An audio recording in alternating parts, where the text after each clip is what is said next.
ध्यान रखना। पहली बात तो प्रिज्म होता क्या है, सबसे पहली बात ये जान लो प्रिज्म क्या होता है। प्रिज्म तीन कोना पर मतलब पारदर्शी तीन कोने, मतलब तीन कोने का मतलब ऐसे त्रिकोण द्वारा होता है। तीन कोने होते हैं, एक बीच में भी होता है।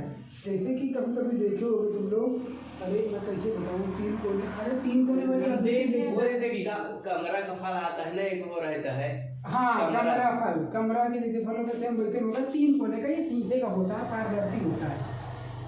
देखो ये इसी पूरा एक डेरिवेशन बताया जाएगा, डेरिवेशन में नहीं बताऊंगा, मैं थोड़ा सा समझा रहा हूँ। मतलब जब भी प्रकाश जाती है, देखो पहली बात इधर माध्यम कुछ अलग रहा होगा, मान लो ये वायु और ये प्रिज्म का माध्यम कुछ दूसरा, इसका अपवर्तनांक दूसरा रहा होगा। जैसे वायु का अपवर्तनांक दूसरा होता है, उसी प्रकार प्रिज्म का अपवर्तनांक दूसरा होता है।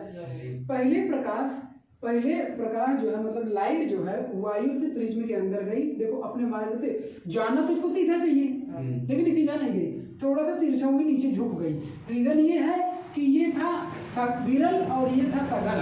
जब जब प्रकाश विरल से सघन में प्रवेश करती है, अविरल से दूर हटती है, अविरल से दूर हट गई, फिर सघन से विरल में प्रकाश निकली, ठीक है। फिर देखो जाना तो इसको एकदम सीधा ऐसे जाइए, सीधा ना जा करके देखो ऐसे अगर ये जाती तो ऐसे सीधा जाती, लेकिन ऐसे ना जा करके थोड़ा नीचे झुक गई। मतलब अब ये फिर सघन से कहाँ चली गई, विरल में चली गई। सघन से कहाँ गई, विरल में गई। तो मतलब कि दो बार इसमें देखो अपवर्तन हुआ। पहले प्रकाश सघन से विरल से सघन में गई, फिर प्रकाश सघन से विरल में गई।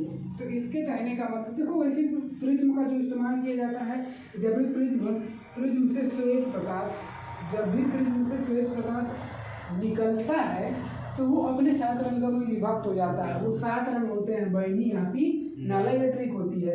मतलब पहला वाला होता है बैगनी, दूसरा होता है नीला, तीसरा होता है आसमानी, और चौथा हरा। हरा, हा से हरा, पी से पीला, ना से नारंगी, नीला तो हो चुका, ना से नारंगी, ला से लाल। लाल समझ में है? ये 7 रंग होते हैं।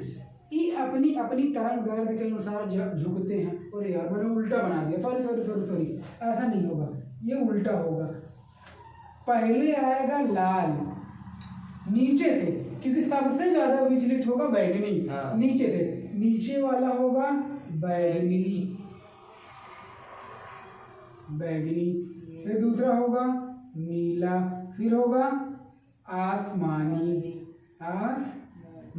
फिर उसके बाद हा से हरा, फिर नीला, फिर नारंगी, फिर लाल। इसको इसलिए उल्टा मैंने बताया। देखो जब भी प्रिज्म से श्वेत प्रकाश गुजरता है तो सबसे ज्यादा जो अपने मार्ग से विचलित होता है वो बैगनी, फिर नीला, फिर थोड़ा कम नीला, फिर थोड़ा सा कम आसमानी, फिर थोड़ा सा कम हरा, फिर थोड़ा सा कम पीला, फिर उससे थोड़ा कम नारंगी, फिर एकदम कम लाल। ये भी विचलित होता है, ऐसे नहीं कि नहीं विचलित होता, लेकिन ये थोड़ा कम विचलित होता है। देखो अब सुनना मेरी बात, यहाँ से समझने वाली सब बात है। इससे क्वेश्चन पेपर में क्वेश्चन बनते हैं, ध्यान से सुनना। जैसे जैसे हम ऊपर बढ़ते जाएंगे वैसे वैसे तरंग दैर्घ्य बढ़ती जाएगी, वैसे वैसे क्या होगा, तरंग दैर्घ्य बढ़ती जाएगी, वैसे वैसे तरंग दैर्घ्य क्या बढ़ेगी, तरंग दैर्घ्य बढ़ती जाएगी, तरंग दैर्घ्य बढ़ती जाएगी, जिसको हम लेम्डा बोलते हैं। क्या बोलते हैं, लेम्डा। और आवृत्ति घटती जाएगी, आवृत्ति मतलब एन, जिसको हम बोलते हैं एन, अपवर्तनांक वाला एन ना समझना है यहाँ पे, एन अपवर्तनांक वाला एन ना समझना है। तो यहाँ पे एन आवृत्ति वाला है। आवृत्ति का मतलब है, देखो ध्यान सुनना मेरी बात, जैसे जैसे ऊपर की ओर बढ़ेंगे वैसे वैसे तरंग दैर्घ्य बढ़ती जाएगी और आवृत्ति कम होती जाएगी। ये दोनों एक दूसरे के उल्टा होते हैं। अगर मैं कहूँ तो एन बराबर होता है 1/λ, एन बराबर क्या होता है 1/λ, एक दूसरे का उल्टा होते हैं। अगर आवृत्ति बढ़ेगी तो तरंग दैर्घ्य घटेगी, अगर तरंग दैर्घ्य बढ़ेगी तो आवृत्ति घटेगी। समझ में है? तो ऊपर जैसे जैसे जाएंगे तरंग दैर्घ्य बढ़ेगी और आवृत्ति कम हो जाएगी, नीचे जैसे जैसे आएंगी तरंग दैर्घ्य घटेगी और आवृत्ति बढ़ेगी। तरंग दैर्घ्य कम होगी, आवृत्ति क्या होगी, बढ़ेगी। समझ में आया? उसी प्रकार से क्वेश्चन इसमें से पूछा जाता है। कह देगा कि निम्न में सबसे ज़्यादा विचलित होने वाला प्रकाश कौन सा है? सबसे ज़्यादा विचलित होने वाला प्रकाश है बैगनी। और सबसे ज़्यादा तरंग दैर्घ्य किसकी होती है? सबसे ज़्यादा तरंग दैर्घ्य होती है लाल रंग की, और सबसे कम तरंग दैर्घ्य होती है बैगनी की। इसमें क्वेश्चन कैसे पूछेगा?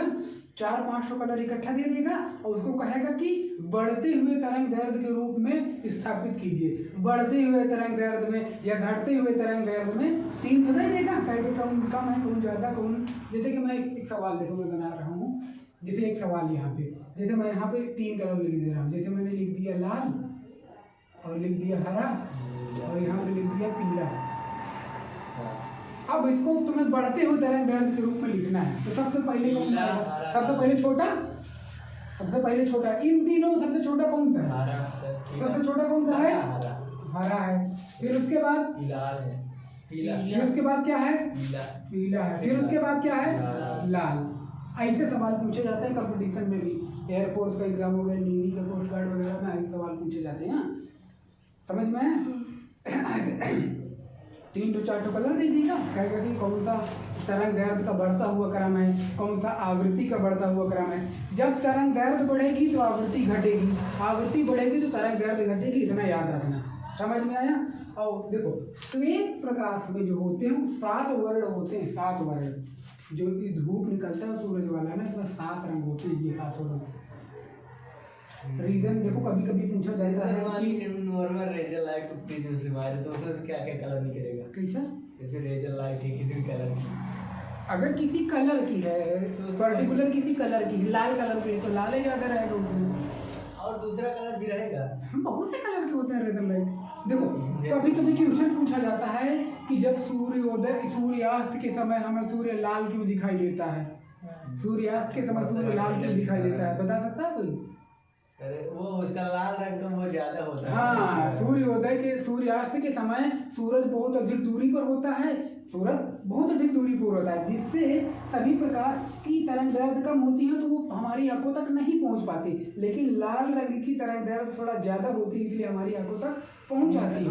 समझ रहे हैं? इसलिए सिर्फ हम कहने का मतलब सिर्फ लाल रंग ही दिखाई देता है।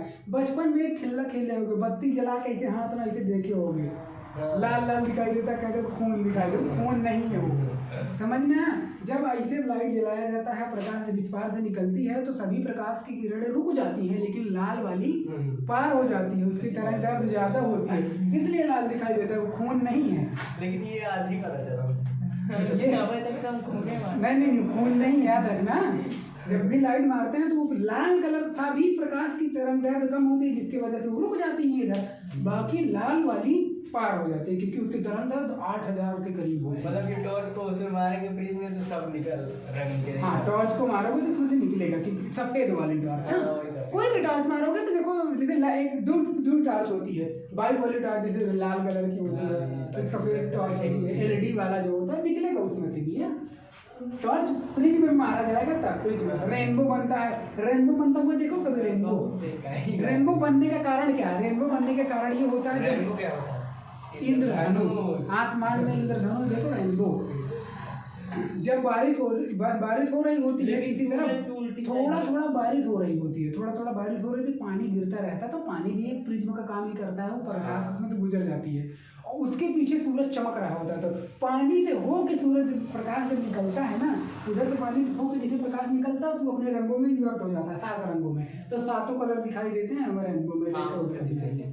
देखोगे ना, जो पानी से होके गुजर रहा होता है तब, या बादल उधर से होकर गुजरता है एकदम साफ सुथरा होता है तब। चलो इसमें देखो, इसमें 2-3 ये एक फार्मूला इस्तेमाल किया जाता है, ये वाला फार्मूला मैं कहूँगा इस्तेमाल किया जाता है, बाकी और इनका कोई भी इस्तेमाल नहीं होता है, तो इसमें कोई भी इस्तेमाल नहीं होगा, परेशान मत होना। एक फार्मूला था, ये डेल्टा, ये प्रिज्म कोण, इसको बोलते हैं प्रिज्म कोण। ये है प्रिज्म कोण, ये प्रिज्म कोण है ना जी, प्रिज्म कोण डेल्टा ए, इसको डेल्टा बोलते हैं। सॉरी गलत मैंने बोल दिया। ये विचलन कोण है, ये विचलन कोण है, ये विचलन कोण का तो फार्मूला, ये विचलन कोण है, ये क्या है? और जो प्रिज्म कोण होता है वो ए होता है, ए को बोलते हैं प्रिज्म कोण। प्रिज्म कोण ये यहाँ वाला प्रिज्म कोण, ये वाला प्रिज्म कोण होता है। ये डेल्टा जो बना है ना, डेल्टा यहाँ पास वाला होता है, यहाँ बाहर होता है डेल्टा, यहाँ बनता है डेल्टा, जिसको बोलते हैं विचलन कोण, और ये होता है प्रिज्म कोण। एक बात याद रखना, डेल्टा बराबर होता है डेल्टा 1 प्लस डेल्टा 2। और बेटा ये क्या होता है, डेल्टा 1 यहाँ है, डेल्टा 2 यहाँ पे है, डेल्टा 2 यहाँ पे है। हाँ, इन दोनों को जोड़ देंगे तो ये बाहरी वाला त्रिभुज का एक नियम पढ़े होगे तुम लोग, त्रिभुज के अंदर दो कोणों का योग उसके बाहर कोण के बराबर होता है। सेम वही नियम है, त्रिभुज के दो अंदर कोणों का योग बाहर कोण के बराबर होता है। ये प्रिज्म के बारे में था, समझ में आया।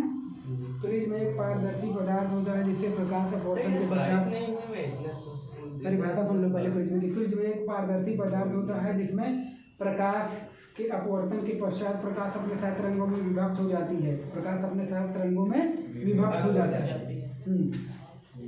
ये पूरा प्रिज्म का कहानी थी, ये पूरा प्रिज्म की कहानी थी। बंद कर दो इसको, प्रिज्म हो गया। फिर आगे चलो, इसमें कुछ थोड़ा बहुत